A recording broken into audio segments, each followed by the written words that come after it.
Oke guys, kembali lagi di acara kesayangan Anda, podcast Baraya Orang Sunda ya. Dengan tema podcast horor bersama saya Akang Azam dan rekan saya dan gua Chris Dayanto ya. Chris Dayanto enggak tuh. Nah, gimana kabarnya Bang Chris ya? Alhamdulillah baik, Mamang Azam. Mamang Azam gimana kabarnya? Baik. Ya, alhamdulillah. Jadi gini Bang Chris ya. Ngomong-ngomong malam Jumat ya.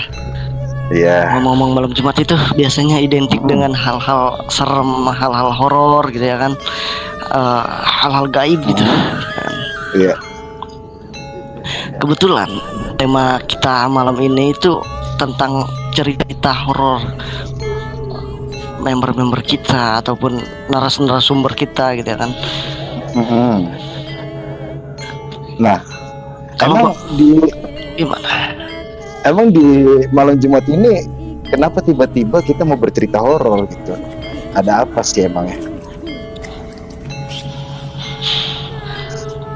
Ya itu tadi Bang ya, karena malam Jumat kan lebih diidentikan dengan hal-hal horor ya, dengan hal-hal horor, hal-hal mistis nih ya.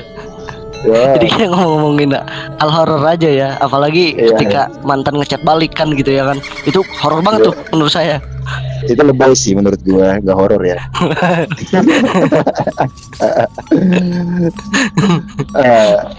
Zam. Iya Bang. Iya, sebelumnya kita mau ini dulu dong, mau kasih tahu dulu dong ke yang dengerin kita lagi ngobrol nih ya. Kalau kita nih sekarang ini lagi ada di podcast Baraya Orang Sunda di session horor ya. Iya, di session horor banget gitu ya kan, khusus banget, spesial banget malam Jumat juga.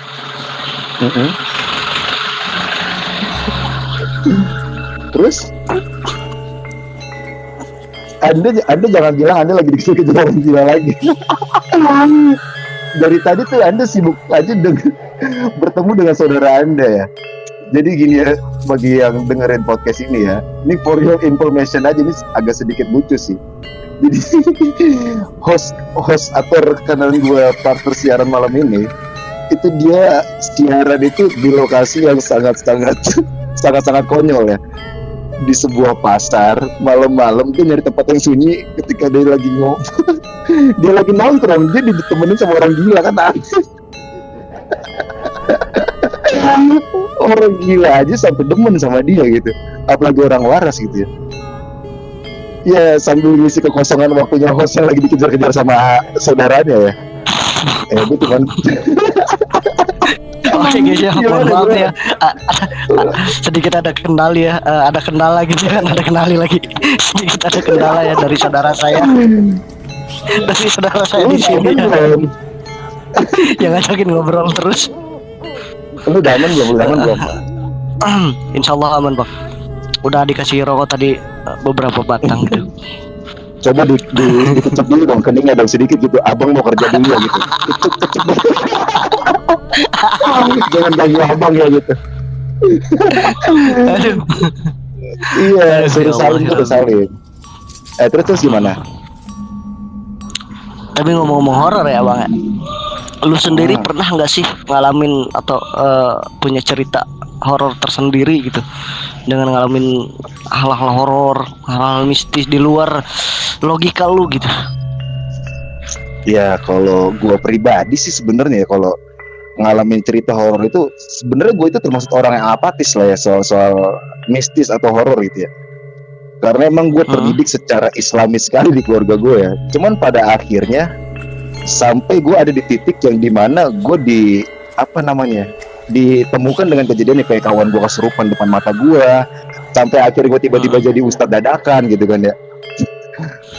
Kalau secara yang paling horor banget gitu ya di kehidupan gue itu pernah di satu malam gitu ya, posisinya itu kurun waktunya itu tahun 2009. Itu orang gila, tolong diamanin dulu, saya lagi cerita ya. Ada suara orang gila di sekeliling Anda ya. Mohon maaf Pak, ini season horor ya Pak. Aduh, jangan ketawa dulu Pak. Iya, ini saya lagi bangun cerita, tapi saya ketrigger sama suasana di sekeliling Anda ya. Jadi begitu, di tahun 2009 gue itu posisinya jam 12 malam. Terus gue itu lagi kerja di toko lah, jaga toko parfum di daerah Tanjung Priok gitu ya. Nah, jam 12 malam itu ketika gue lagi sendirian main handphone ya, dalam kondisi ruangan gelap gulita lah gitu. Hanya mengandalkan sinar dari cahaya handphone gitu. Iya. Entah ada sebab atau ada pertanda apa, tiba-tiba ada keris jatuh pas banget di depan mata gue gitu. Karena kan tangan gue kan posisinya itu bersandar di atas etalase gitu. Tiba-tiba tuh ada keris. Kerisnya itu ukurannya itu sejari kelingking. Terus secara tampilan luar kerisnya itu berlapaskan Arab, cuman berbentuk semar gitu. Nah, kalau kata orang-orang yang ngerti mah itu namanya semar mesem gitu. Nah, ntar gue jabarin lagi deh.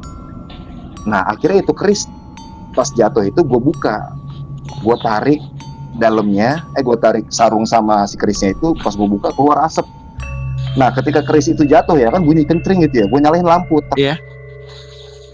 Iya, kalau dibilang kaget pasti kaget ya, cuman kan karena juga kondisinya pas lampu udah nyala, gue nggak terlalu panik lah gitu.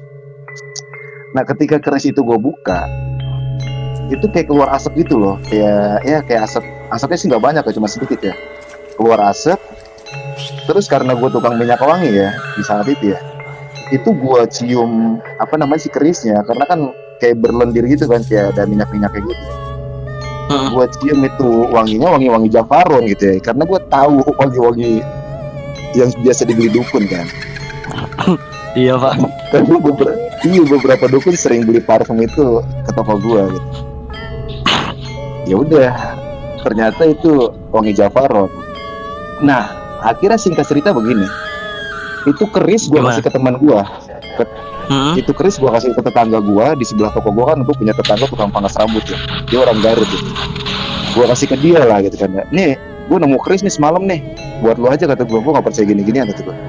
Kata dia, ini nggak bisa cuy kata dia gitu, ini nggak bisa dikasih ke sembarang orang. Kalau emang jodohnya buat lu, ya lu pegang gitu, lu amalin gitu ya. Gue nggak percaya gini-ginian kata gue gitu kan. Udah buat lu aja, gue paksa tuh dia pegang tuh. Akhirnya dipegang sama dia nih, dimasukin dompet kan. Nah, seharian sama dia itu keris, besok paginya gue tanya lagi kerisnya mana kata gue. Coba gue masih penasaran, gue pengen lihat gitu ya. Ternyata dia ngomong ya, nggak ada. Padahal itu posisi keris itu di dalam dompet, dan dompetnya dibawa tidur sama dia, dikantongin gitu kan. Itu keris hilang lah pokoknya dari dompetnya dia lah. Nah, 2 tahun kemudian kan gue udah nggak jaga toko parfum itu ya. Itu di tahun 2012 itu gue akhirnya keluar dari toko parfum itu.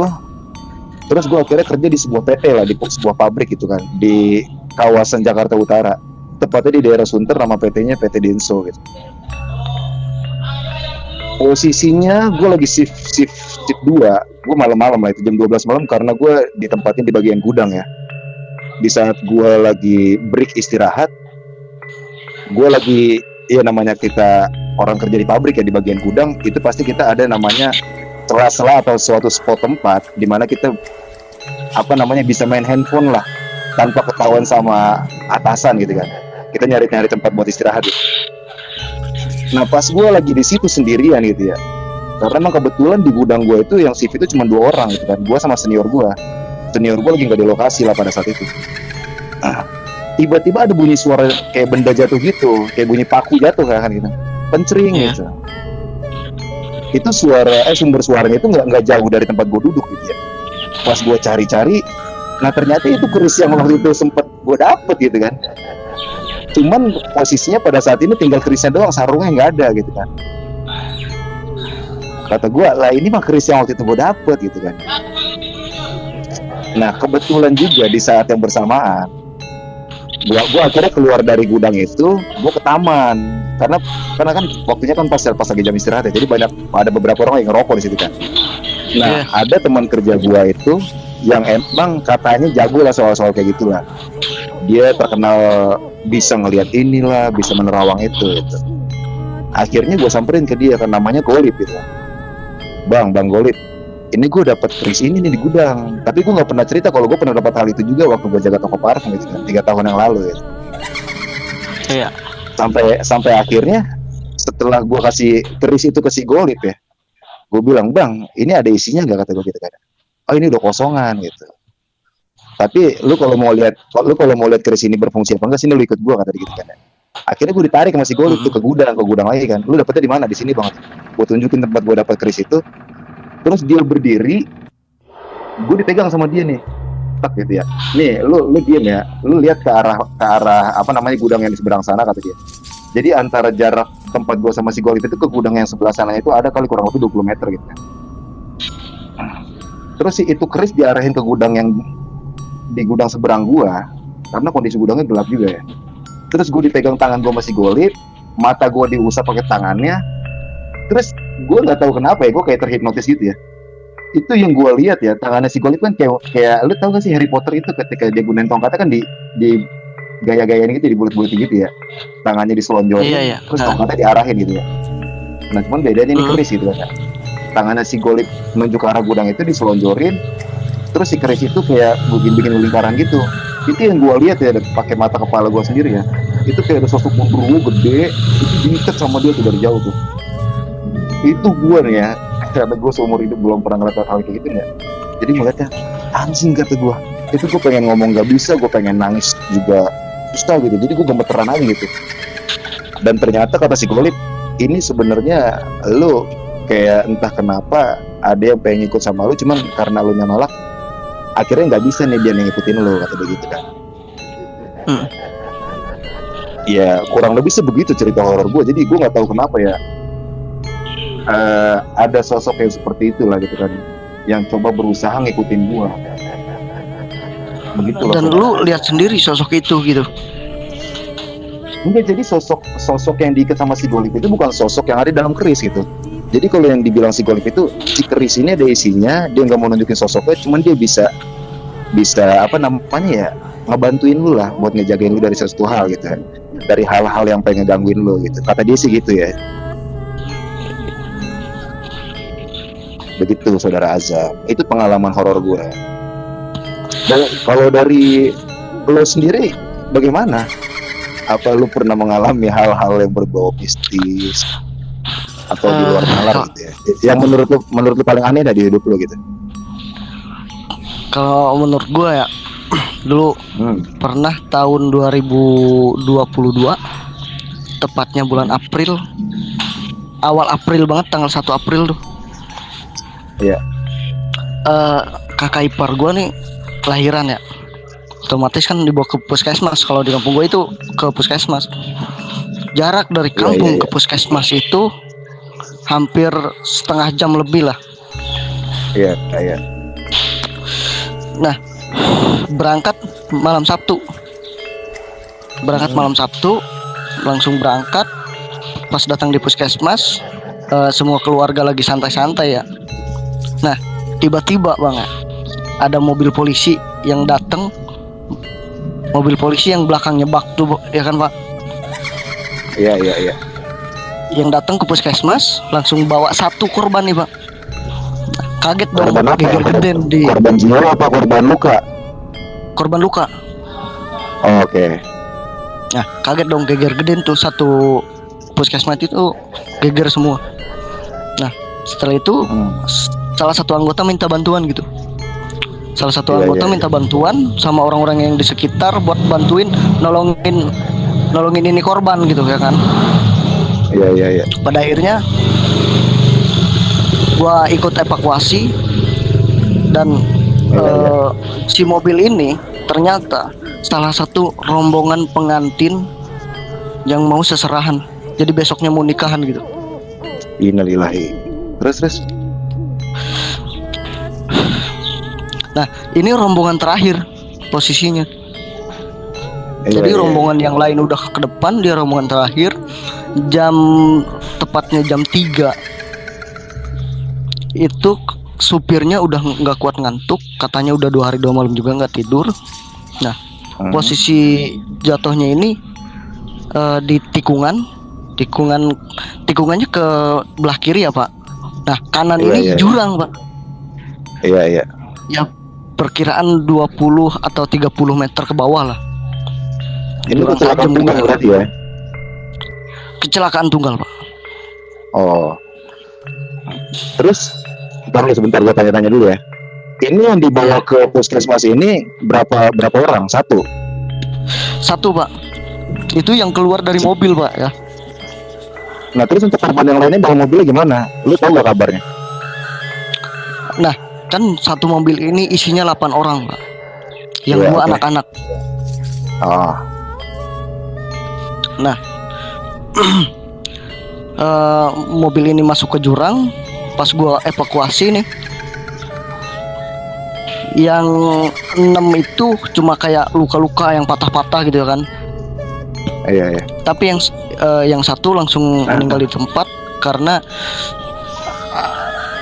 pembuluh darahnya pecah Pak. Pembuluh darahnya pecah, langsung meninggal di tempat. Itu gue ikut evakuasi gitu. Nah singkat cerita, gue udah evakuasi semua korban. Iya. Besok paginya berarti hari Minggu ya. Gue rutinitas seperti biasa dari kampung ke puskesmas karena kebetulan juga nih kakak ipar gue ini lama banget gitu, mau lahiran juga gitu. Iya. Nah, sampai pada akhirnya hari Senin abis maghrib saya berangkat dari rumah. Saya niatnya berangkat dari rumah langsung ke puskesmas, tapi saya disuruh jemput orang dulu. Nah saya jemput orang dulu, pada akhirnya orangnya nggak mau ikut gitu. Nah Jemput orang ini buat apa lu? jemput saudara Pak, Oh buat nungguin si kakak ipar lu ini. buat nungguin kakak ipar. Nah. Sebentar Bapak Azal, sebentar. Ini kan apa namanya? Tolong untuk admin, untuk akun yang namanya Nita bisa dinaikin dulu, baru kita lanjut obrolannya. Lanjutin Jam. Nah kan berangkat abis maghrib nih.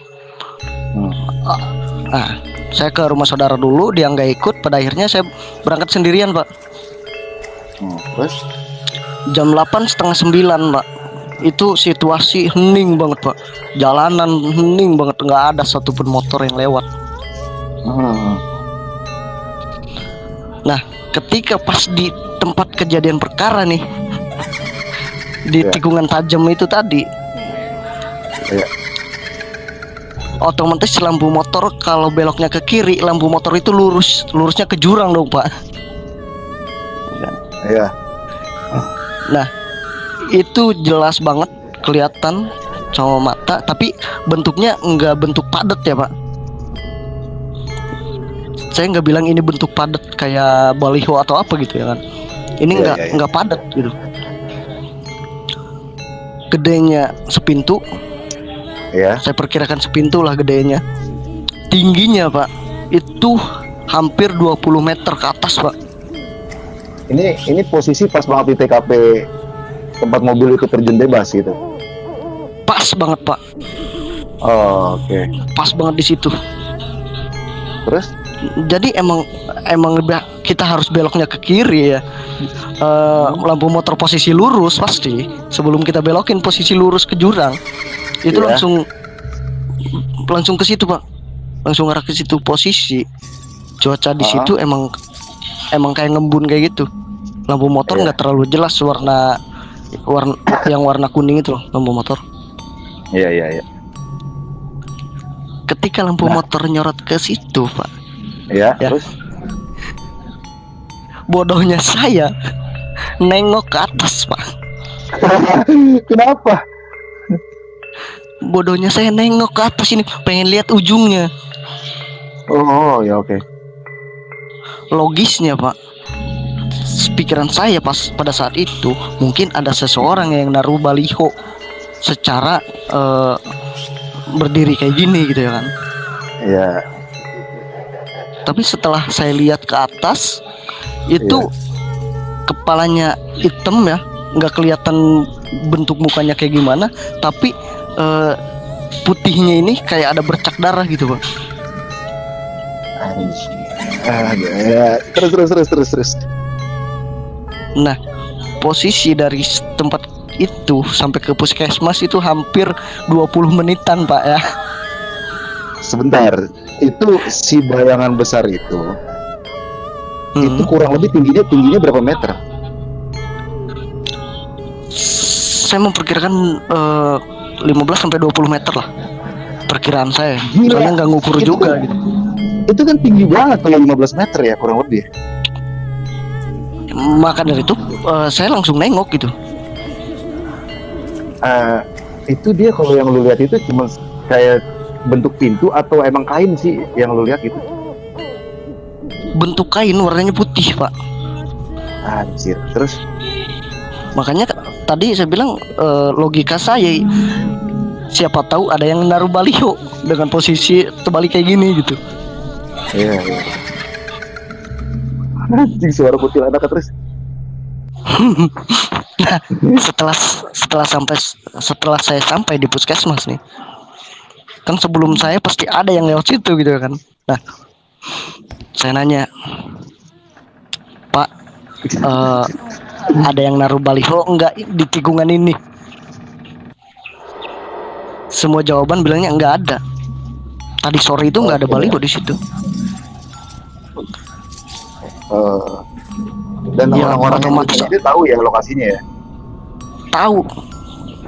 Soalnya sempat viral juga gitu ya kan. Iya. Terus? Dari situ otak saya ke-trigger ke hal-hal yang serem, Bapak. Terus gimana? Saya yang niatnya mau pulang itu sampai nginep di puskesmas lagi aja. Iya sih, anjing serem banget bang. Terus. Nah, sampailah itu pada paginya gitu ya kan. Nah, paginya si kakak ipar saya ini masih belum keluar nih bayi nih. Iya. Nah, hari Selasa sore itu masih belum bisa keluar juga. Nah, abis maghrib saya balik lagi, Pak. Berarti lu berapa hari tuh di puskes? Pokoknya malam Sabtu, hari Sabtu, Minggu, Senin, Selasa. Ini nyeritain hari Selasa nih ya. Oh, berarti malam Rabu nih. Malam Rabu soalnya langsung lahiran ya. Nah, di malam Rabu ini, Pak. Bentar dulu. Lu kan nggak jadi balik lagi gara-gara ngeliat setan itu kan, apa jin itu kan? Iya. Berarti lu nginep nih. Terus besoknya berarti lu balik gak ke rumah? Apa lu masih di puskes yang sama gitu? Lu nggak balik dulu? Karena semalaman saya nggak tidur, Bapak. Nggak mungkin juga ya posisi saya takut langsung tidur. Nah, iya. Saya siangnya tidur, Pak. Itu sampai sore, saya bangun sore tuh. Nah, terus? Nah, karena di daerah saya kayak percaya buat ngebatin hal kayak gitu kan. Disuruh lah saya sama saudara, sama kakak saya nih, abang saya nih, buat datang ke rumahnya uak saya. Kebetulan uak saya dipercaya buat ngobatin kayak gitu kan. Ngobatin kayak gitu tuh apa? Uak lu terkenal tabib atau dukun? Lebih ke dukun, Pak. Oke. Nah, singkat cerita, abis maghrib saya berangkat sama mamang saya, ya kan? Saya berangkat sama mamang saya. Nah, itu pas nyampe, itu di perjalanan nggak ada apa-apa, Pak, biasa aja. Berarti si bayangan putih itu udah nggak ada dong? Nggak ada. Pas saya mau pas saya ke rumah uak saya itu nggak ada. Berarti emang jin kan pada saat itu kan? Nah, itu dia, Pak, yang bikin saya yakin gitu kan, bahwa itu emang kayak penampakan gitu. Iya. Terus. Saya datang ke rumah uak saya. Habis itu saya ngomong maksud saya kesini mau ngapain. Nah, dia langsung masuk ke kamar.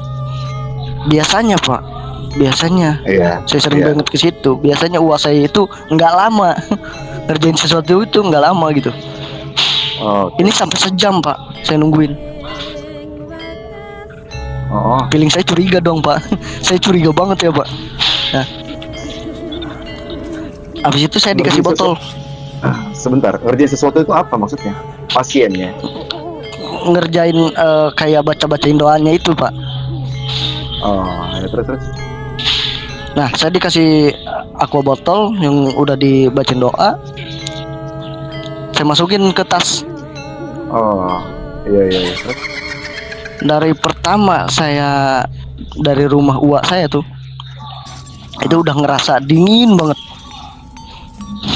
Posisi jam berapa? Nah, posisi itu Isya, Pak. Abis Isya saya baru pulang tuh. Biasanya sedingin itu enggak? Enggak, biasanya nggak sedingin Oke. itu. Posisi emang lagi cerah. Nah, saya mulai nggak enak badan tuh ya kan, Pak. Saya bilang ke mamang saya nih, kenapa ya dingin banget gitu kan. Nah, kata mamang saya, udah nggak apa-apa, yang penting kita nyampe aja dulu. Berangkatlah tuh dari rumah Uwa ke puskesmas. Iya. Otomatis ngelewatin tempat kejadian tadi dong. Iya. 300 meter sebelum ngelewatin tempat itu, saya udah kerasukan, Pak. Bapak bayangin. Lu posisi yang bawa motor apa yang digonceng? Saya yang dibonceng, Pak. Terus gimana? Terus. Itu mamang saya langsung berhenti. Tapi ini kerasukan, saya nggak tahu ya ini kerasukan apa bukan ya. Tapi saya sadar gitu. Saya sadar tapi saya nggak bisa ngontrol badan sendiri gitu. Gimana situasinya gimana? Ya, awalnya sih kayak dari pundak ya. Nih, awalnya dari pundak itu kayak keangkat. Nah, tiba-tiba kayak ada sesuatu yang sakit banget gitu. Terus marah, sedih gitu kan. Tiba-tiba banget gitu. Nah, udah tahu, Pak. Minum aja dulu, minum. Ya, jadi kayak gitu ya. Kalau orang cerita horor tuh biasanya ya, katanya mulai mendekat tuh. Ayo lanjut, aman nggak? Aman. Nah, Ayo lanjut. tiba-tiba Pak ya. Itu pokoknya saya teriak, saya ngeraung-ngeraung nggak jelas gitu ya kan. Nah, mamang saya langsung berhenti bawa motor. Itu saya langsung diikat pakai sarung, langsung tancap gas. Nah, di puskesmas ini kebetulan nih Pak, abang saya juga mungkin ya mendalami hal-hal yang kayak gitu ya, spiritual kayak gitu. Iya. Nah, pas saya nyampe itu dia itu narik dari pusar sampai ke dada, terus mungkin ya dia ambil. Itu setelah dia ambil ya, yang mau ngerasukin saya itu, badan saya capek banget Pak. Nah, sampai pada akhirnya dia itu masukin makhluk itu ke dirinya sendiri gitu, ke abang saya sendiri gitu. Nah, ditanya-tanyalah sama orang-orang situ gitu kan, ini siapa, dari mana. Pikiran saya Pak, ini yang ngerasukin. Pikiran saya itu dari tempat kejadian, ternyata dari salah satu keluarga kakak ipar saya. Iya. Bisa Dari disebut keluarga kakek kakak ipar lo. buyutnya ya. Iya. Yang ngerasukin lo gitu. Iya.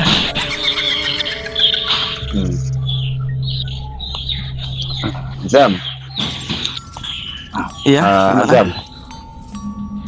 Ini Iya, kan Pak. juga karena emang kita kebetulan banget ya, kita kan malam ini juga kedatangan bintang tamu nih. Nah, kira-kira cerita lu bisa ditahan dulu gak sebentar? Kebetulan udah habis juga Pak. Nah, Gitu. cerita saya cuma sampai segitu doang Pak. Setelah, Oh, gitu. setelah abang saya kerasukan itu istrinya langsung lahiran Pak. Aneh banget anjir. Mungkin cuma itu ya pengalaman yang menurut saya yang masih keinget sampai sekarang ya. Iya. Emang Oke, kita lanjut tadi kebetulan sosok jin tadi lah ya kurang lebih. gimana? Ya? Iya, sosok jin tadi sama Iya, kurang lebih. kesurupan di jalan itulah yang aneh banget lagi. Iya nih Jam. By the way kan karena emang kita kebetulan ya kita juga menghadirkan beberapa narasumber atau orang yang punya kisah horor di hidupnya gitu. Iya. Mungkin kita perlu juga kali ya dengar beberapa pengalaman dari dua narasumber yang kita datangin sekarang ini ya Zem. Perlu banget Pak. Karena kita juga butuh pengalaman gitu kan. Mungkin ada sedikit pelajaran yang bisa kita ambil dari cerita-cerita beliau. Iya sih, karena emang horor itu salah satu hal yang paling menarik juga dalam hidup ya, selain drama lah ya. Selain drama. Silakan Bapak Azam untuk Silakan ya. dengan Apa? Bapak Aul ya. Bisa dicek dulu mic-nya, aman nggak? Assalamualaikum. Waalaikumsalam warahmatullahi wabarakatuh. Salam kenal ya guys, salam sejahtera dan salam santun, salam satu aplikasi. Oke, sama-sama Abang. Ya, salam. Kenalin, nama gue Aul, gue dari Sulawesi Selatan. Dari Sulawesi Selatan Bang. Iya. Bang Aul sebelumnya apa namanya, kita kan Bang Aul ini bisa sampai akhirnya ada di podcast ini referensi dari siapa Bang? Tadi ada teman satu di nomor 10 ngundang. Ya. Katanya di sini ada podcast buat saling sharing cerita horor gitu, yang pengalaman yang pernah dialami secara nyata. Iya. Aku sih pernah mengalami yang paling serem aja ya. Yang menurut gue yang paling aneh tapi serem sih. Siap. Ya. Pernah 3 kali pada waktu itu 2 tahun yang lalu nih. Ya. Pada saat gue pulang kerja itu kan biasanya kalau di tempat kerja lagi sibuk-sibuknya, biasanya pulang sampai jam 10 atau jam 11 malam. Nah pada saat itu gue pulang dari tempat kerja itu, ini kejadiannya di depan rumah gue sendiri. Iya. Kan rumah gue di samping rumah kan ada sawah nih. Nah kata orang terdahulu itu sawah ini bersambungan dengan lapangan itu mempunyai suatu makhluk penunggu gitu. Maksudnya penunggu tapi yang jagain wilayah ini. Iya. Nah pada saat itu gue balik, gue nyampe rumah masih baik-baik aja. Nah setelah gue parkir motor depan rumah nih, gue masuk rumah kan kebiasaan gue kalau masuk rumah tuh salam dulu terus langsung bikin kopi. Nah setelah gue bikin kopi, gue simpan di kamar. Ini baru nih gue mau keluar di depan rumah, mau masukin motor di dalam rumah kan, mau diparkirin. Iya. Nah setelah gue starter nyala, pas lampu cahayanya itu nyenterin sosok ini. Anjir, ya ampun. Pas nyalain lampu, badan utuh, nampak utuh dia. Gimana tuh Itu sosoknya perbentukannya? gimana, Bang Aul? Seperti apa? Sosoknya itu terlihat jelas, warnanya coklat tua gitu, setengah manusia setengah hewan. Setengah manusia Dulu- setengah hewan. Yang hewannya Iya. di mana? Palanya atau di badannya? Kalau kepalanya itu sosoknya sosok pria, sosok laki-laki ya, sosok laki-laki tinggi, rambutnya panjang, mempunyai postur tubuh yang sangat olahragawan gitu. Sispek gitu ya Pak? Oh, Iya, tapi badannya itu berupa seekor kuda. itu tingginya berapa Wow. berapa senti atau berapa meter Bang Aul? Yang lu Tingginya kira-kira itu nih. kalau kira-kira nggak sampai 2 meter juga sih, karena jarak aku tempat parkir motor itu kan nggak ada sampai 10 meter. Hmm. Iya. Nah pada saat itu langsung dong gue merinding, nggak bisa gerak, Iya lah pasti terus. nggak bisa gerak, pucat. Nah terus tanpa entah kenapa tiba-tiba ada sosok laki-laki yang mengatakan kamu menepuk pundak gua, tapi gua nggak ada temen, sendiri doang gitu kan.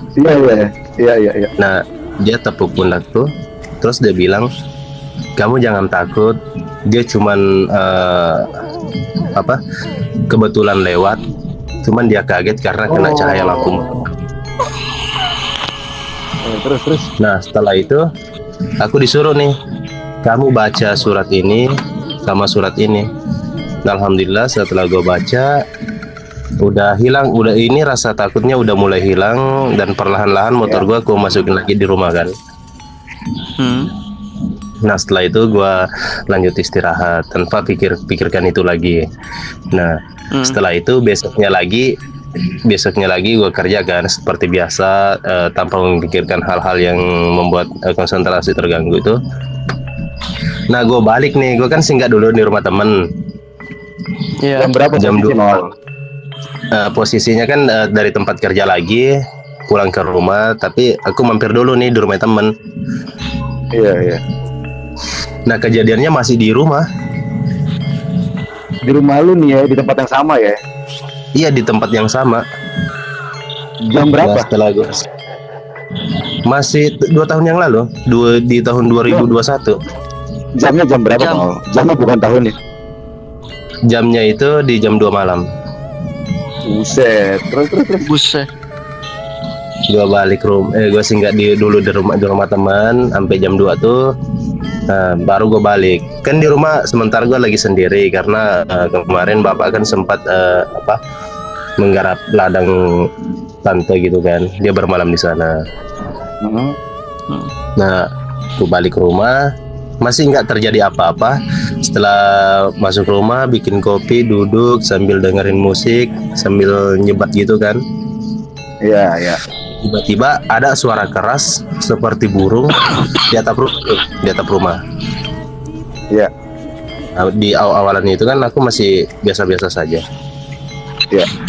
Tapi selang beberapa menit, ya aku merasa merinding gitu kan, terus merasa dingin. Nah, Iya. setelah aku perhatikan suara-suaranya yang di atap rumah ini, makin lama makin besar. Terus. Tapi kan yang namanya kita sudah terbiasa dengan hal-hal seperti itu, aku sontak masuk ke dalam bapak, ngambil suatu badik peninggalan nenek. Iya, jaga-jaga tuh ya. Ya, ambil. Terus gue buka pintu, terus gue tungguin turun. Ini sosok apa sih ya? Kok lama banget di atap rumah? Udah mau jam 3 tapi nggak mau pergi-pergi dia kan? Nah, kan dulu ada satu ayat yang pernah diajarin sama kakek. Ketika kita mendapatkan hal-hal seperti ini kan kita cukup dalam hati. Nah setelah gue baca itu, terus gue sentakin kakiku di tanah ini. Nah dia terbang. Setelah dia terbang, aku tutup lagi pintunya. Oh berarti lu ngeliat sosok itu? Belum ngeliat. Ya. Udah jam 4 sekitar, udah jam 3 hampir jam 4 lah. Sosok ini datang lagi. Ya. Yang tadinya itu singgah di atap rumah. Nah terus dia datang lagi di atap rumah. Waktu pas dia datang itu kan apa sih nama bahasa Indonesianya ini depan rumah tuh kan belum ada atapnya kan. Oh, oke. Heeh. Dia terbang, kelihatan tuh sosoknya besar, dikata burung juga bukan, dikata kelelawar juga bukan, karena sayapnya itu selebar apa ya, ada kalau di kira-kira diukur meter itu ada sekitar 2,5 meter lah. Anjir. Terus. Setelah dia sehingga di atap rumah lagi, gua Ya. tanpa sadar aku langsung lari ke depan rumah karena Oh, lu rasa takut dan kejar tuh. emosi. Rasa takut dengan emosi ini kan udah bercampur. Iya, iya, iya. Gua lari ke depan rumah, terus gua teriakin pakai bahasa Bugis. Gue bilang, kalau lu Islam silahkan kamu pergi dengan baik, tapi kalau kamu adalah jin kafir silahkan kamu turun hadapi saya cuma hamba Allah yang tidak tahu apa-apa. Oke. Nah, setelah itu gue bacain satu surat pendek, surat Anas, terus gue tunjuk pakai badik itu, dia langsung terbang nabrak pohon asam. Kelihatan wajahnya itu seperti, wajahnya sih jelas, dibilang kelelawar, memang bukan kelelawar sih, tapi mempunyai tanduk satu di depan. Oh, Iya, iya, iya. tanduk. Iya, dia Tanduk di punya depan tanduk itu satu bagian di jidat. depan. Iya, bagian jidat. Nah, setelah itu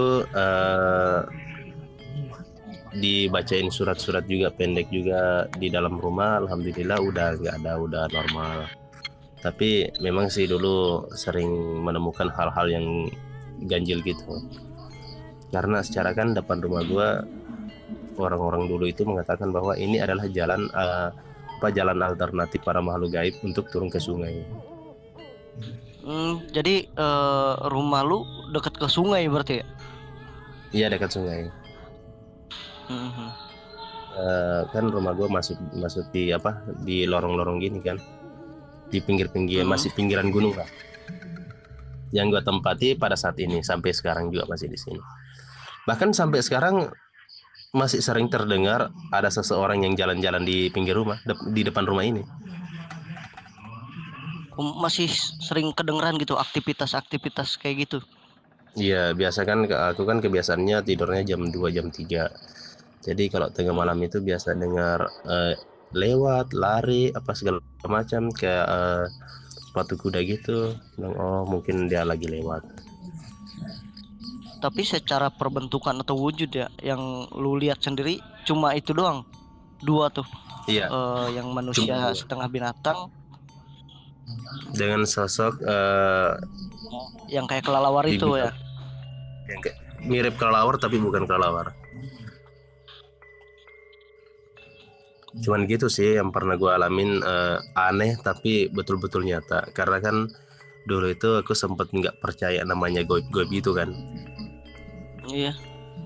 Mungkin karena aku nggak percaya, sampai aku diperlihatkan gitu biar tahu lah mereka. Oh, ternyata. Nah, dari pelajaran di situ yang yang sering saya pelajari, bahwa memang kita diciptakan dengan dua makhluk yang berbeda alam, yang mungkin dia bisa melihat kita dengan kita yang tidak bisa melihat dia, tapi ada waktu tertentu mungkin tanpa sengaja kita bisa melihat mereka.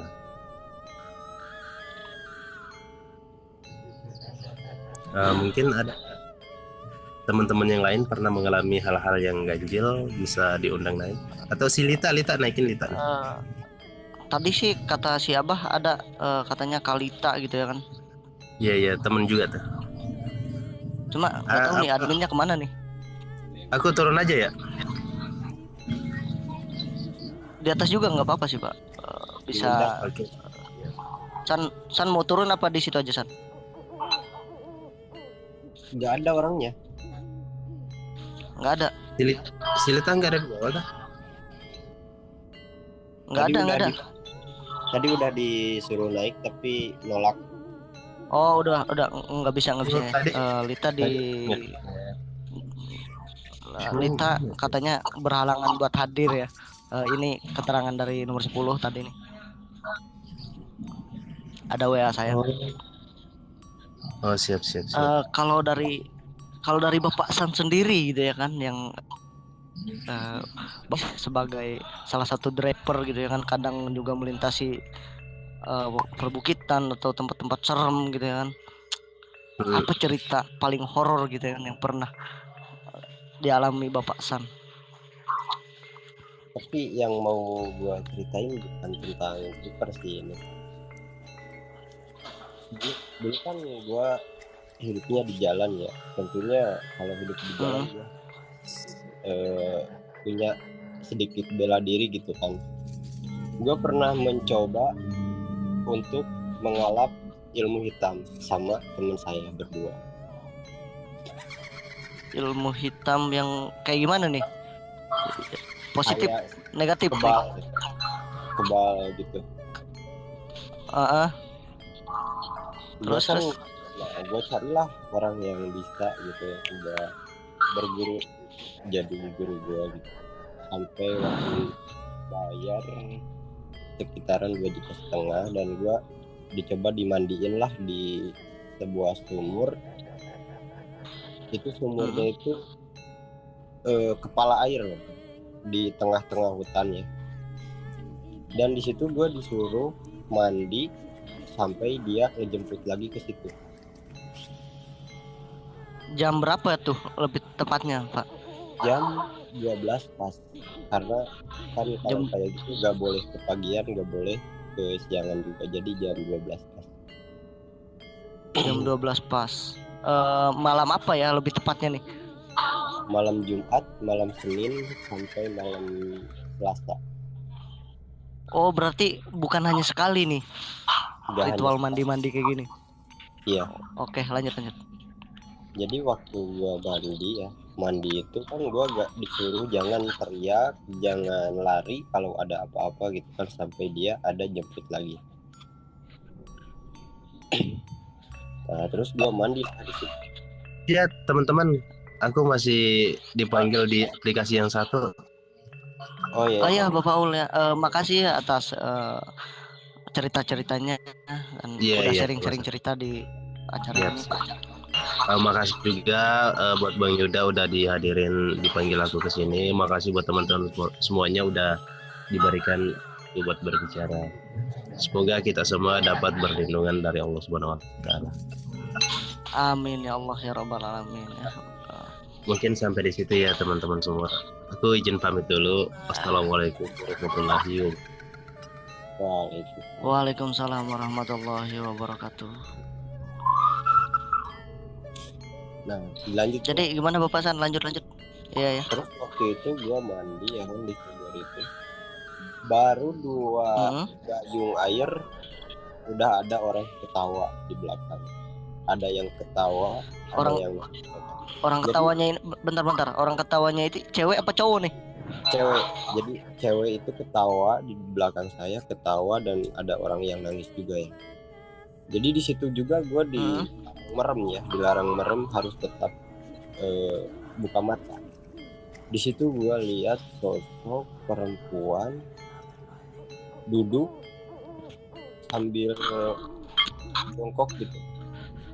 Duduk itu kayak gimana ya? Kayak gak duduk tapi kayak duduk gitu.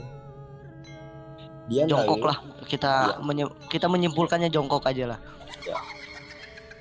Dia nangis, tapi itu gak kelihatan jelas mukanya karena dihalangin sama tangannya. Di situ gue lari langsung. Nah, dan gue dimarahin gitu sama guru gue, ngapain kau lari, nanti akibatnya kena sendiri gitu kan. Dan nah, ritual mandi gue di situ selesai lah ya, anggapnya. Selesai apa batal nih?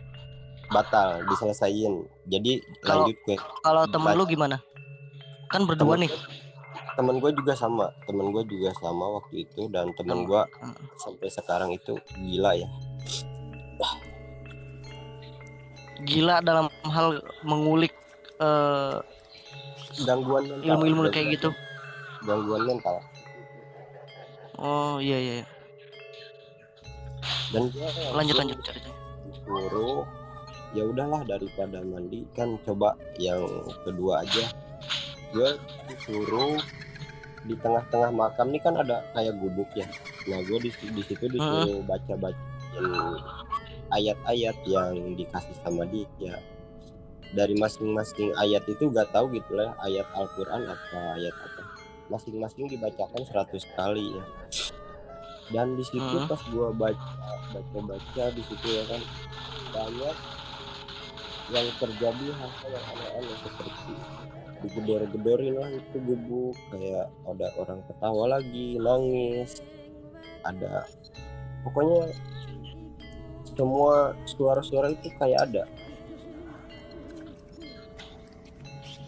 Dan satu malam pun berakhir, satu malam itu lulus alhamdulillah ya, dan dilanjut di malam kedua masih seperti itu. Dan gue lihat lagi tuh sosok cewek yang duduk itu, yang nangis, dan sampai gue lari lagi. Dari situ gue udahlah gue gak mau lagi ikut-ikutan kayak gitu ya kan, mending biasa-biasa aja kayak orang-orang gitu kan. Nah setelah gue gabung itu perguruan kayak gitu ilmu hitam, gue kayak digangguin sama sesosok wanita, tapi datangnya lewat mimpi. Gangguan seperti apa yang dialami gitu? Kayak tiba-tiba di kamar itu lampunya mati nyala, ada yang mindahin baju, terus kadang pas lagi tidur itu kayak ada tangan gitu. Dan selama 1 tahun itu gue digangguin kayak gitu. Terus gue datangin lewat mimpi, dia bilangnya gini, kemanapun kamu lari, kamu gak akan lepas dari saya karena kamu udah terikat sama gitu, kalau bahasa Indonesia. Nah, dan itu tepatnya pada tahun berapa Pak? Pokoknya itu umur aku 16 tahun ya, nggak tahu itu 2000 berapa. Pokoknya umur. Oh iya. Dan di situ gue juga hampir depresi ya kan, karena tiap hari, tiap malam itu ada terus.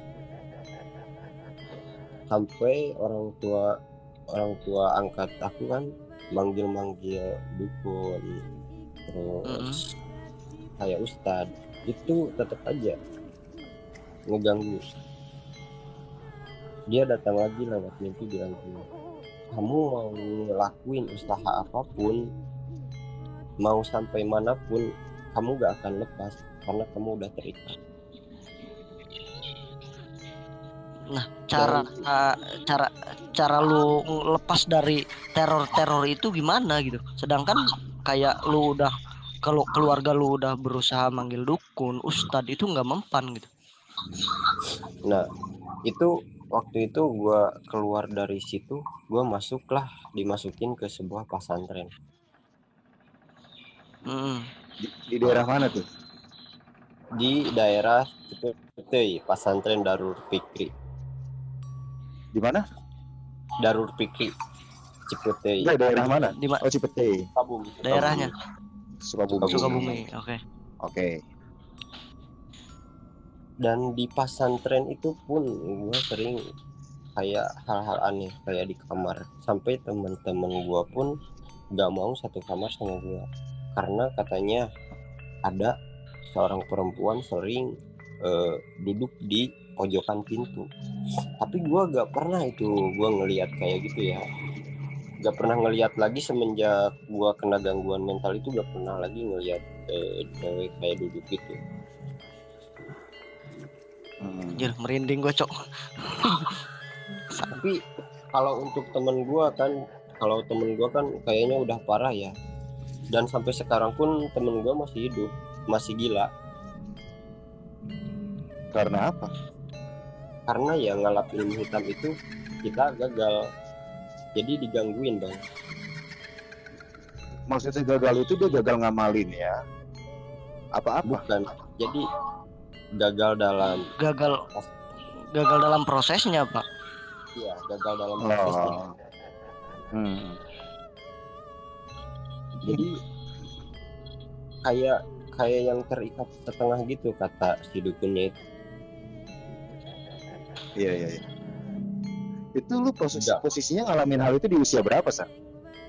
16 tahun. 16 tahun. Ya? Kebayang. Iya, kebayang enggak depresinya, mental digangguin kayak gitu tiap malam. Itu 1 tahun gua digangguin. Selama setahun.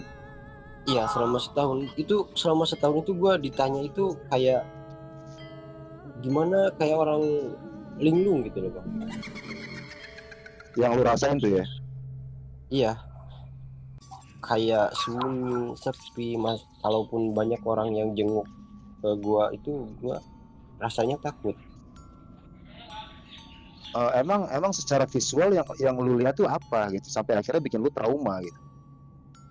Yang gua lihat itu sosok perempuan duduk, Bang, gitu sambil nangis-nangis. Itu sering gua lihat. Dan Selama yang setahun itu? iya, selama setahun itu. Dan yang sering datang ke mimpi itu wanita, ya, sosok wanita cantik, Bang.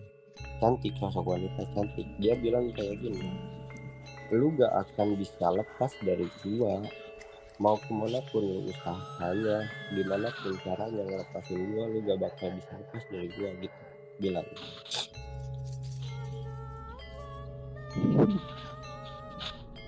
Dan gua di situ pernah nyoba untuk bunuh diri juga. Bunuh diri dengan alasan tiba-tiba aja bagaimana? Dengan alasan gua capek, Bang. Oh, Jadi udah bener-bener kesiksa banget mentalnya ya. Iya. Iya. Iya, saking tersiksanya gitu kan, temen gua aja sampai gila gitu. Dan alhamdulillahnya gua masih dikasih kesempatan untuk normal gitu sama Gusti Allah. Tapi sebentar. Tapi selama setahun itu lu ngalamin hal itu, keluarga lu tahu nggak? Tahu, Bang. Nah terus reaksi keluarga lu gimana? Gua sempat dipasung, Bang, selama 2 bulan. Iya. Anjir. Oh. Dipasungnya di area terpisah apa masih di dalam rumah itu juga? Di kamar. Di dalam. Oh, oke. Karena takut ngeganggu ke orang-orang. Karena apa? Karena kalau gua itu kayak gimana ya, kalau pas lagi kayak jadi gitu loh, Bang, kayak kesurupan, gua gak sadar apa yang gua lakukan. Intinya pas gua kerasukan itu gua gelap aja gitu, kayak gak ada apa-apa. Nah, lu kan mengalami hal itu kan selama setahun ya, sampai akhirnya lu sembuh gitu ya? Iya. Sembuhnya itu sembuh secara normal, natural, atau memang dibantuin sama apa? Nah, selama sembuhnya itu gue dibantuin sama itu ustadz dari pondok pesantren Bang itu. Oh, ya. Pas lu pesantren tuh ya? Ya. Dan di pesantren pun itu gue sempat depresi juga, mau bunuh diri juga, Bang. Kayak gimana? Gua sampai minum obat-obatan warung, semua gue minum. Oh. Terus gue loncat dari lantai 2 ke bawah. Iya. Gue gak ngerasain sakit, Bang. Terus. Tapi karena efek obat itu mungkin udah jadi overdosis ya di perut itu. Gue dibawa. Itu posisinya berapa, San? Pas gue itu minum obat. Iya, loncat. Enggak, pas lu loncat dari lantai 2 tuh. Siang. Jadi orang-orang itu pada sekolah, gue enggak nih. Oh. Gue di kamar itu kayak lagi sakit di kamar itu. Kayak ada orang ngajak gue pulang, Bang. Jadi kayak... dan pulangnya itu entah kemana. Oh. Nah, kayak bisikan kayak gitulah. Iya. Udah pulang ikutin aku gitu, misalnya gitu. terus Ya ada sampai aja gitu. apa? Bisikan itu tetap kayak gitu, ikut pulang gitu, tapi itu pulangnya entah kemana.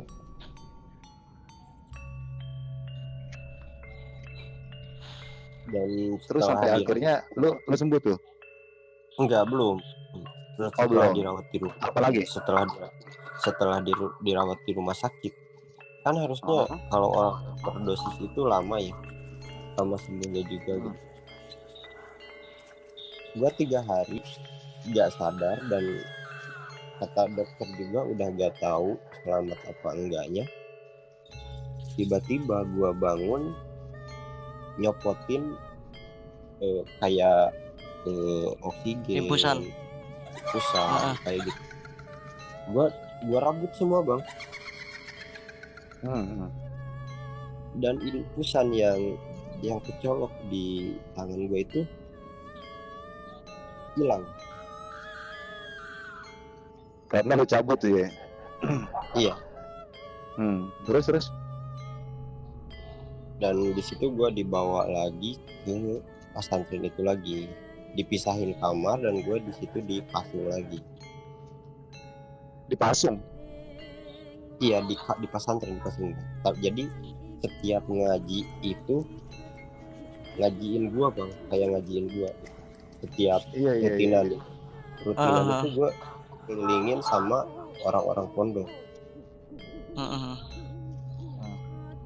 Dan alhamdulillahnya itu selama 2 minggu rutin yasinan tiap malam, ya udah ngeluarin juga buat modal buat itu bayarin anak-anak pesantren di situ.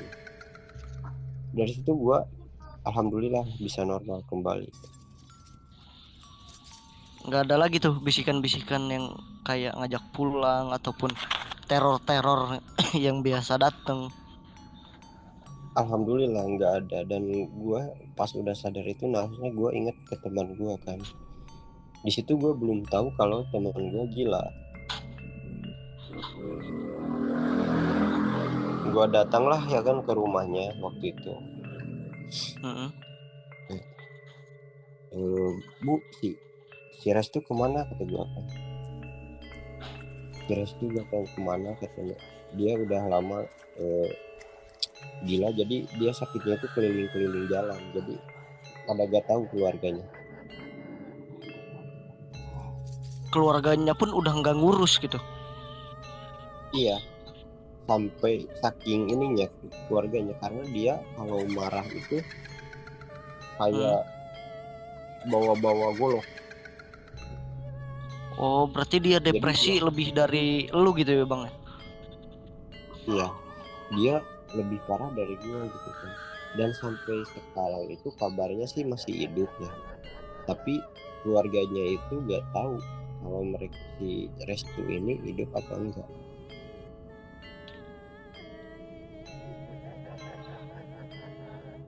Sumpah waktu itu gue bener-bener gangguan mental itu bener-bener terganggu gitu.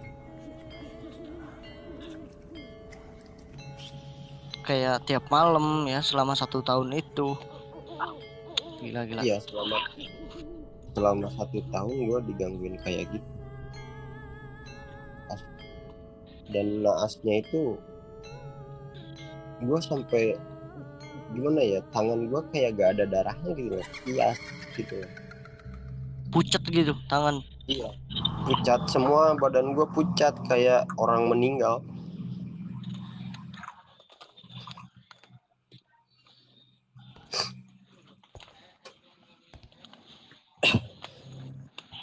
Tapi sebelum itu ya gue coba abis ngelap itu ya, sebelum kejadian gue di teror gitu tuh gue pernah coba ya sama teman gue, masih ada videonya itu. Gue paku gue makan itu kayak empuk loh. Jadi secara tidak langsung, walaupun ritualnya nggak beres gitu kan, cuma setengah jalan lah istilahnya, tapi udah ada gitu khasiatnya. Udah pernah dicoba juga? Udah pernah coba. Gue cobain kan temen sama si Restu kan. Gue coba makan itu paku, beneran kayak empuk. Dan gue videoin di depan anak-anak juga ya kan, dan berhasil gitu, paku itu jadi bubuk.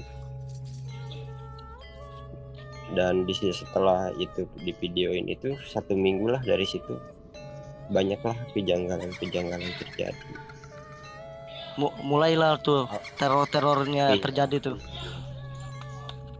Kayak tanah kuburan, kayak tanah ada di laci. Kalau tanah mungkin masih mending ya, ini tai loh. Tai di mana? Tai di mana? Di laci bang, di laci. Itu tainya gitu, jadi bahas tai nih. Kayak tai manusia bang, sumpah. Posisinya kering apa basah anjing? Posisinya basah.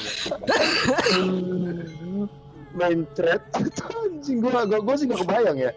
Maksud gua ini udah gak logis banget ya. Maksudnya tai di dalam laci gitu. Dan Gimana dikira itu? entah ya, gue juga nggak tahu, entah gue itu yang di situ, tapi gue nggak pernah ngerasa gue berak di situ ya kan. Tapi semua orang yang berak itu gue bang. terus Dari situ gue merasa kok kayak aneh gitu ya kan, tiba-tiba ada tanah, ada ini, kayak dikirimin orang, padahal itu bukan dikirimin orang, karena tingkah laku gue yang ngalap itu gagal. Iya.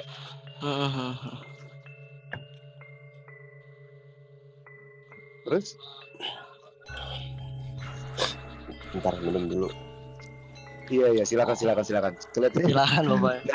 narasumber kita ini lumayan ini ya, apa namanya, banyak sekali gangguan secara astral dan secara mental ya di hidupnya. Bukan astral lagi, gangguan mental gue waktu itu. Astagfirullah. Iya.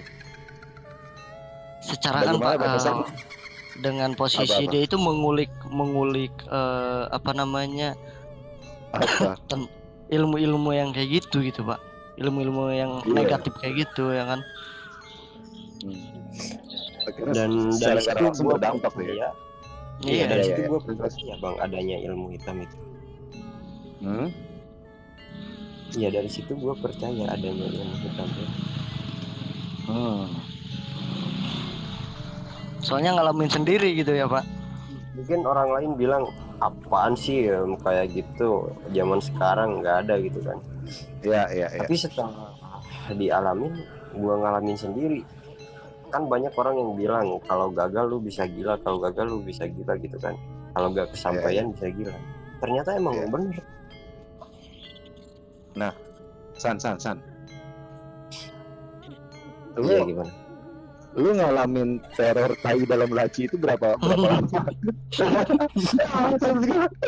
Tai lagi ya. Cuma ada di laci atau ada di tempat lain juga gitu? Di tempat lain juga, kadang ada di bawah bantal gua bang. Berarti sering dong. Sering. Pokoknya selama 1 tahun itu, pokoknya bibir gua aja udah belah-belah ya kan, makan udah kurang, gak nafsu. Tapi kalau dikasih kopi hitam, gua gak tahu kenapa ya. Iya. Gua gak tahu kenapa gua nafsu banget. Iya. Dan gua ngerasain sendiri. Pasti kalian gak bakal suka kan kalau kopi hitam tanpa gula. Saya sih kalau buat suka-suka aja. kalau buat saya sih tergantung situasi. Iya, maksudnya tiap hari minum kopi tanpa gula gitu. Nah, terus. Dan rasanya di lidah itu manis.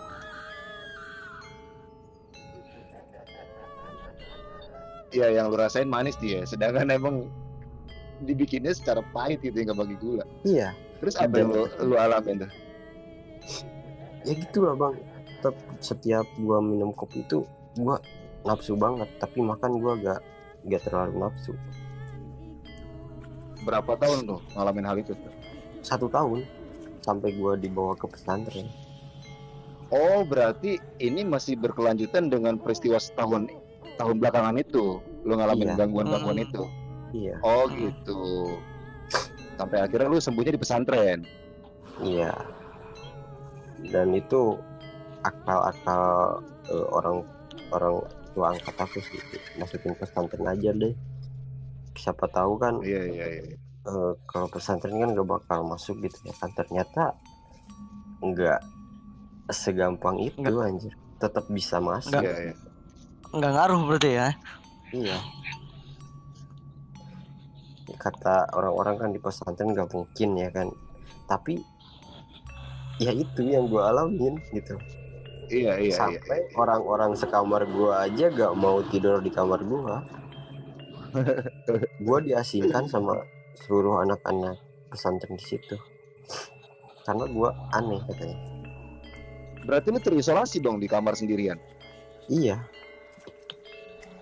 Dan sampai-sampai gue minum obat kayak, terus gue terjun dari tangga, itu gue udah depresi banget bang. Terus ngajak-ngajak pulang dan gue bingung itu pulang kemana.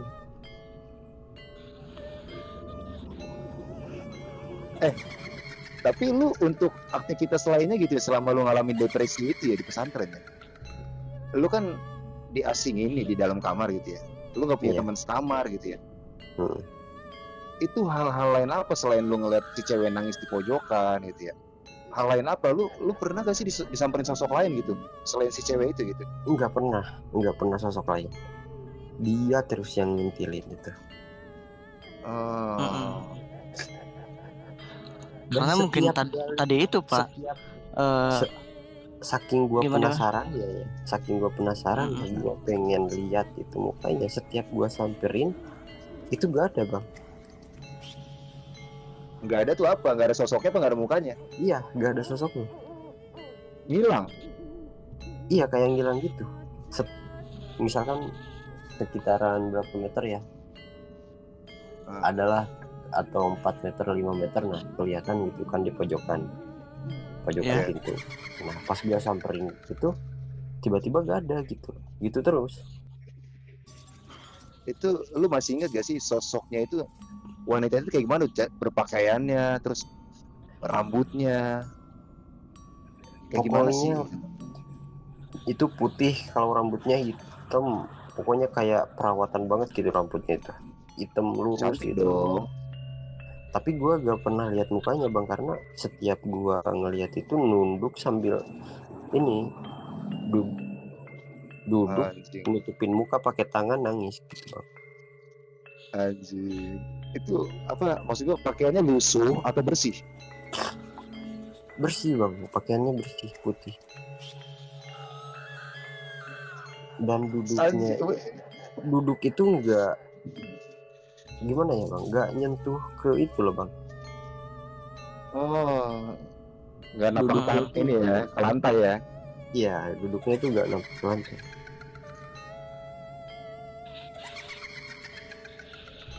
Udah mana backsoundnya begini ya, sosok yang disebut juga perempuan itu. Anjing. Pas banget ya Pak. Mohon maaf nih gua di luar anjir sampai sumpah keinget lagi gua. Lu pasti ceritanya sambil nengok kanan kiri sekali-sekali ya. Iya gua sambil nempel karena gua takut. Jangan lupa di atas ya. anjir. Jangan lupa di atas ya. Gua takut. Tengoknya ke atas ya, jangan lupa. Makanya gua sampai sekarang itu takut bang. Jadi saya penakut gitu loh. Kalau hal-hal kayak gitu.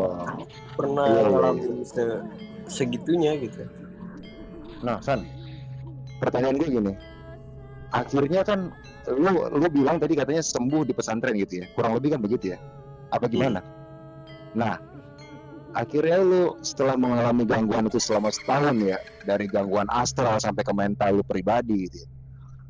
Iya. Terus lu mengalami pengobatan pun di pesantren walaupun gak mudah gitu ya. Iya. Nah, efeknya setelah lu akhirnya benar-benar terlepas dari hal itu, ada gak sih rentetan-rentetan hal lain setelah hal itu gitu kan? Rentetan Tapi hal by lain the yang way, kayak gimana? ntar dulu, coba by the way, kira-kira menurut Bapak Azam, eh bagaimana nih? Gimana? Apa mau kita By lanjut the way, part 2? Apa mau ketemu si Mena malam ini? eh kita, aduh, kita lanjut part 2 juga nggak apa-apa ya. Dan mungkin Nah, sedikit saran aja ya buat temen-temen Santai aja. yang mau ngelakuin hal-hal seperti itu. ya. Ya. Kalau menurut gua sih janganlah, Haha. percaya aja kita sama yang di atas kan.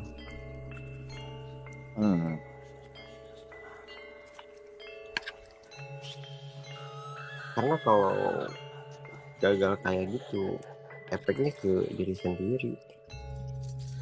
Hmm. Berat, sumpah. Dan bakal ngerepotin banyak pihak ya. Iya, ngerepotin banyak pihak juga, bukan cuma kita doang yang direpotin.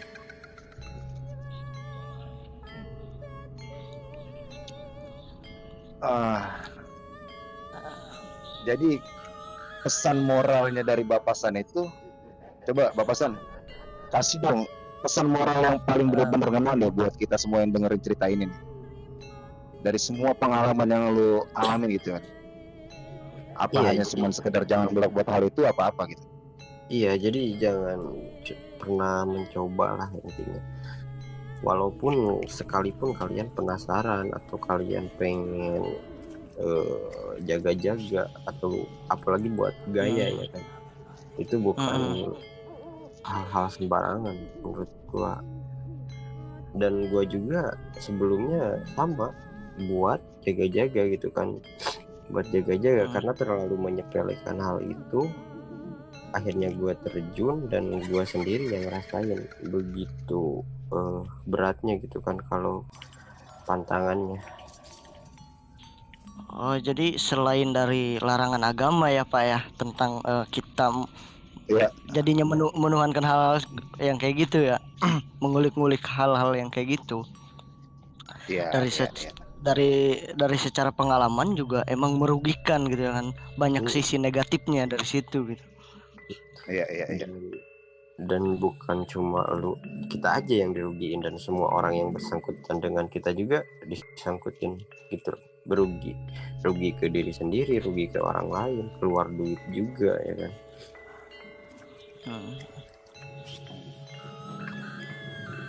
Ada lagi Bapak San? Oke. Yang ini ingin disampaikan? Cukup gitu aja sih kalau menurut gua ya. Oke, siapa tahu dari teman-teman Baraya ada lagi yang mau menambahkan ya cerita-cerita horornya tentang hal-hal mistisnya gitu kan, pengalamannya di sini bisa ditumpahkan aja di podcast ini gitu kan, podcast horor banget gitu. Sebentar Mr. Ajam, sebentar. Nah, tadi itu kita itu konsepnya mengundang menggali cerita dari viewers yang ada di sini ya. Karena kita ngeliat minimnya belum jelas narasumbernya siapa. Sampai akhirnya ternyata ketika kita mengalir begitu aja ceritanya, ternyata kita udah makan durasi 1,5 jam ini. Kalau Anda mau mencoba naik lagi dari anggota yang lainnya, saya khawatir itu nanti durasinya semakin panjang, sedangkan memorinya tidak muat untuk merekam semua ini gitu. Sebenarnya belum kelar loh, tapi karena waktunya udah malam ya kayaknya. Oke, dikarenakan durasi juga gitu ya kan. Dikarenakan kita karena durasi juga gitu kan, nggak kerasa juga podcast malam hari ini sudah menemani obrolan kita sampai 1,5 jam ini. Jadi gimana Bapak Gopar ya? Apa kita sudahi aja podcast ini? Iya, sebelum kita udahin, ada baiknya juga ya kita juga kasih tahu juga ke pendengar podcast kita pada malam hari ini ya. Kalau kita di podcast Baraya Orang Sunda ini ada beberapa program lainnya gitu kan. Jadi kita itu podcast itu Contohnya? seminggu 3 kali gitu ya.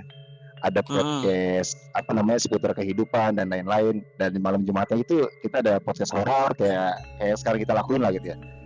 Dan di malam Seninnya kita ada podcast yang mengundang narasumber dengan topik yang nanti ditentukan gitu loh.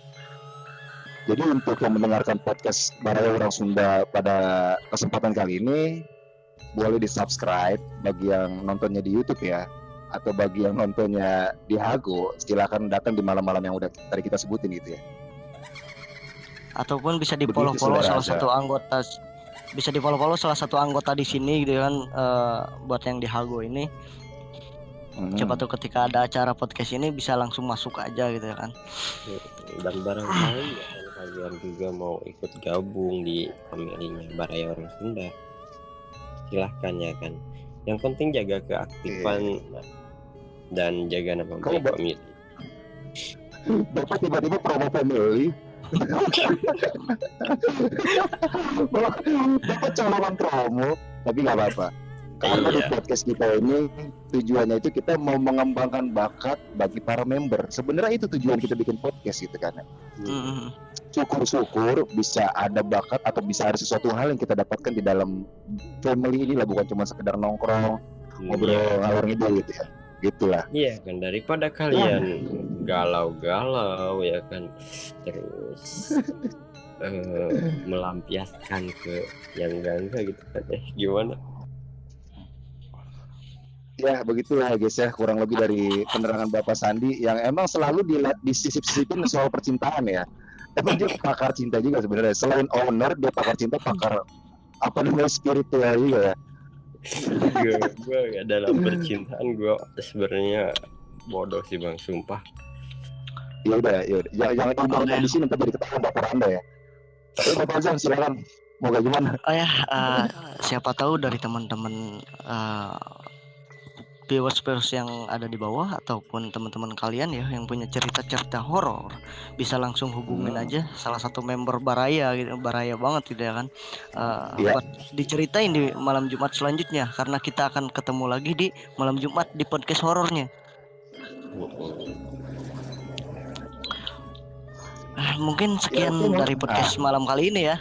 Mungkin udah sekian dari podcast hari ini ya. Kita lanjut di Jumat depan lagi akan rilis lagi nih podcast horor dari Baraya Orang Sunda banget gitu ya kan. Saya Akang Azam izin pamit. Wassalamualaikum warahmatullahi wabarakatuh. Waalaikumsalam warahmatullahi wabarakatuh.